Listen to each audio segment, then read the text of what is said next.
तेलंगाना और जेपीसी मुद्दे पर हंगामे के बाद लोकसभा और उच्च सदन राज्यसभा की कार्रवाई दिन भर के लिए हुई स्थगित। जेपीसी रिपोर्ट राज्यसभा में हुई पेश। 2G स्पेक्ट्रम मामले की विवादित जेपीसी रिपोर्ट पर लोकसभा अध्यक्ष मीरा कुमार के निर्णय पर सीपीआई नेता गुरुदास दास गुप्ता ने कहा कि संसद में एक लोकतांत्रिक प्रक्रिया का पालन किया जाना चाहिए। उन्होंने कहा कि स्पीकर का काम है कि वे विपक्ष की बात को रखने का मौका दें। कांग्रेस नेता वी हनुमंत राव ने तेलंगाना क्षेत्र में कुछ कांग्रेसी नेताओं के अपनी ही पार्टी के खिलाफ लाए जा रहे अविश्वास प्रस्ताव को गलत बताया। उन्होंने कहा ये सब दिखावा है, पहले ये सभी लोग समर्थन दे रहे थे।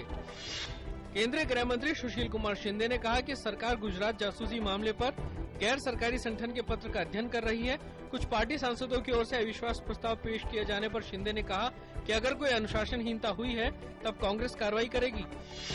प्रधानमंत्री कार्यालय में राज्य मंत्री वी नारायण स्वामी ने कहा कि सरकार लोकपाल विधेयक पर बहस और इसे पारित कराना चाहती है। उन्होंने कहा कि इसे इसी सत्र में पेश किया जाएगा।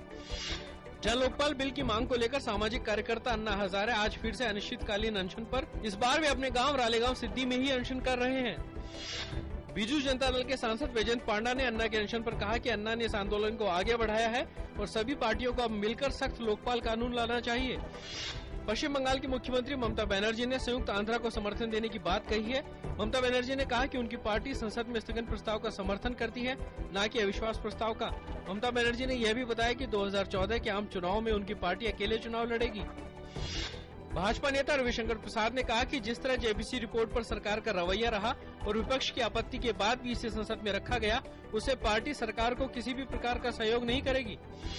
दिल्ली में भारतीय जनता पार्टी के विधायक दल की बैठक में आज डॉक्टर हर्षवर्धन को औपचारिक तौर पर नेता चुना गया। दिल्ली में हाल ही में हुए विधानसभा चुनाव में पार्टी को पूर्ण बहुमत न मिलने के कारण पैदा हुई स्थिति पर विचार भी किया गया।